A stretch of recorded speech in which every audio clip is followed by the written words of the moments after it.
মায়ের হত্যার বিচারের রায় জানতে আদালতে এসেছিল ৭ বছর বয়সী হামজা ও ৫ বছরের আলিফ। আদালতের রায়ে তারা দুজনেই নির্বাক। তাদের মা তুলি হত্যা মামলায় তার দেবর বিমান বাহিনীর সাবেক কর্পোরাল প্রভোস্ট মোহাম্মদ শাহাবুদ্দিনকে ফাঁসির আদেশ দিয়েছেন আদালত। কিন্তু মামলার অপর দুই আসামি স্বামী জুলফিকার আলী ও শাশুড়ি ফরিদা বেগমকে বেকসুর খালাস দেওয়া হয়েছে। মায়ের আদর স্নেহ থেকে বঞ্চিত এই দুই শিশুর দাবি মায়ের হত্যাকারীদের সর্বোচ্চ শাস্তি।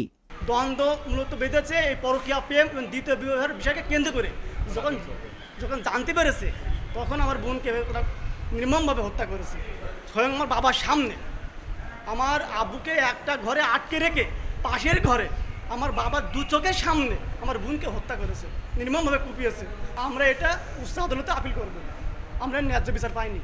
মামলার বিবরণে জানা যায় ২০১৯ সালের ১৩ এপ্রিল স্বামী জুলফিকার আলীর সাথে মোবাইলে কথা বলছিলেন তুলি। এ সময় দেবর শাহাবুদ্দিন তার ঘরে প্রবেশ করলে শাশুড়ি ফরিদা তার ঘরের দরজা আটকে দেয়। এরপর শাহাবুদ্দিন ছুরি দিয়ে এলোপাতাড়িভাবে তুলিকে কুপিয়ে জখম করে। চিৎকার শুনে প্রতিবেশীরা এগিয়ে এলে শাহাবুদ্দিন ও তার মা পালিয়ে যায়। প্রতিবেশীরা তুলিকে উদ্ধার করে প্রথমে যশোর মেডিকেল কলেজ হাসপাতালে ভর্তি করেন, পরে সিএমএইচ হাসপাতালে নেওয়া হয়। সেখানেই পরের দিন দুই সন্তানের জননী তুলি মারা যায়। এ ঘটনায় নিহতের পিতা ঝিকরগাছা উপজেলার মোবারকপুর গ্রামের শহীদুল বাদী হয়ে মামলা করেন।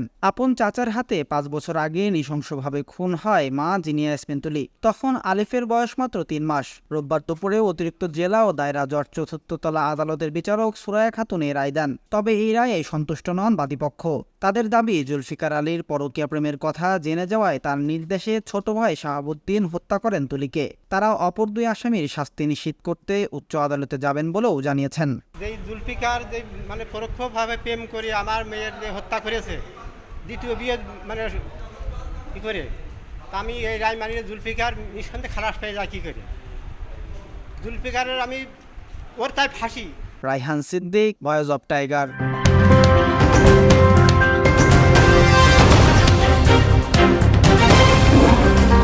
Voice of Tiger.